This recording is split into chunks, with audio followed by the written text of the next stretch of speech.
Hello, everyone. In this video, I want to show you very quickly how to create what's called a pivot table in Microsoft Excel to get the average air temperature by month for this location that we uh, did in our first example with CoAgMet and Microsoft Excel. Recall we downloaded the data using the CoAgMet data access URL builder. We pasted it into Microsoft Excel and formatted it, and then ended up making a graph. And here we can see definitely it looks kind of like July is maybe the warmest month.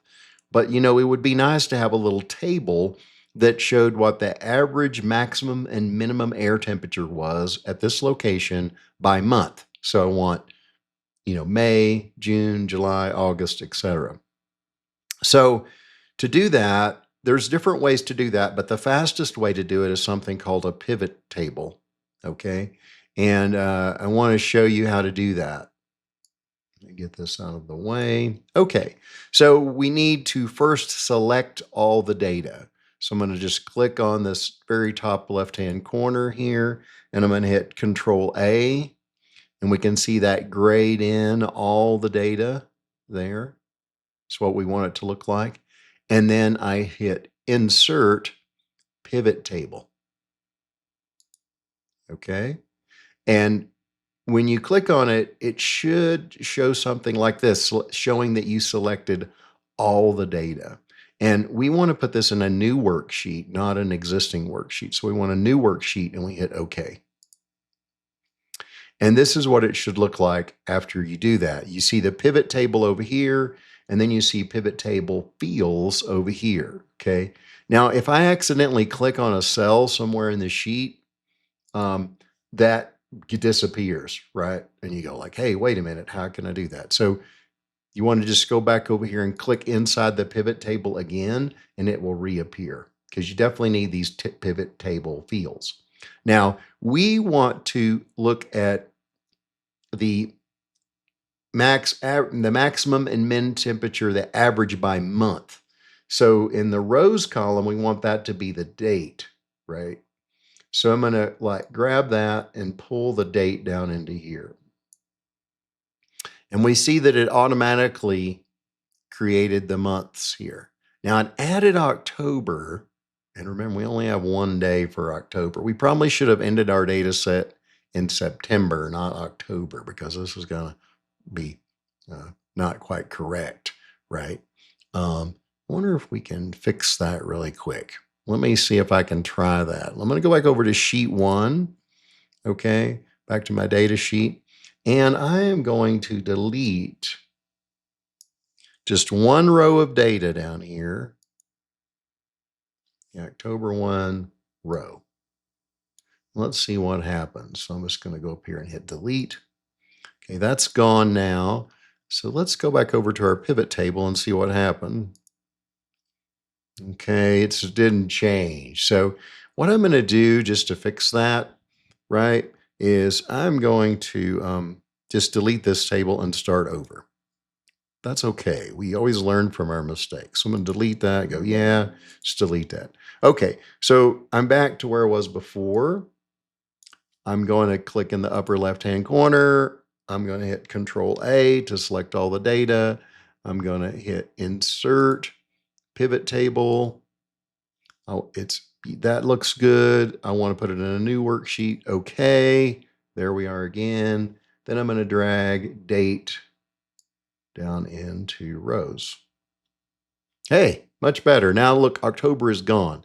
We really only have 5 months of data, so a good thing to learn there. It's probably good to when you select data, only build your data sets to go from the first day of one month to the last day of your completing month. It's going to help with our pivot table. Okay, now we want to add these rows for maximum min air temperature. So I go up here, here's my max temperature, and I drag it to values. We can see there that it created a row, but it summed all the data per month, not the average.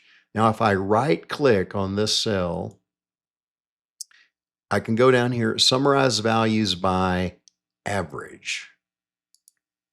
There we go. Much better. Okay. So that's the average maximum temperature by month. We can see July really stands out there. Okay. And then I can do that for the minimum temperature.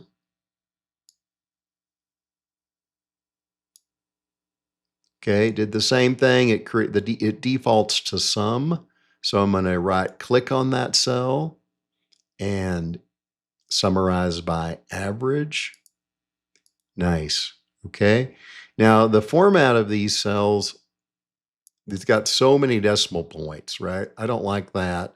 So I'm going to go up here back to the home tab. It's calling these variables general variables. So I'm going to change this. I'm going to make them a number. There we go. Nice. Okay. That's a nice looking table, right? And I could probably even plot this, right? I could probably insert a little bar chart. Let's just try recommended charts. Hey, picked a pretty good one here. I like that, right? So let's hit OK and move that over here. And now I've got a nice little representation summarizing a lot of the data from the previous page. Okay. Now, at this point, you've got a nice analysis and you could copy and paste these tables and charts into Microsoft Word. Okay, let's try that. Let's open up a blank document in Word. Let's go back to my first sheet where I have the graph. I'm going to select it. Notice that it's selected around the outside here. I'm going to right click and copy. Okay, and then I'm going to go back to Word and I'm going to paste it in here. Remember, you have paste options. You can kind of preview them and see what they look like. The default paste works pretty well a lot of the time. I just click that in there. I'm going to make it a little bit smaller. And then I'm going to go over to my other sheet that's got the pivot table. And I'm going to copy these guys. And I put a square around them. And I'm going to right click, copy. And then I go back to my Word.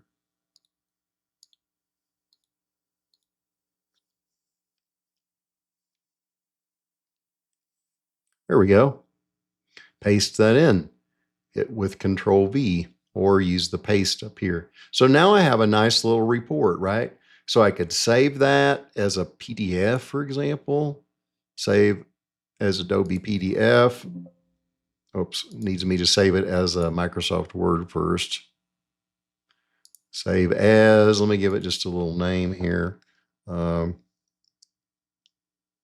This is going to be RDEC T-Air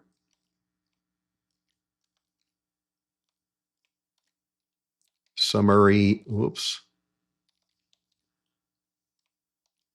2025, right? There we go. And then I could export it, hopefully export it as a PDF. Yeah, there we go. Let me go ahead and save that. It's making a PDF. See how it looks here. Yeah, nice.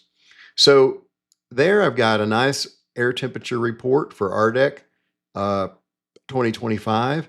And now you could submit that. If I ask you to do this as an assignment, you could just submit this PDF over in Canvas and you're done with your assignment.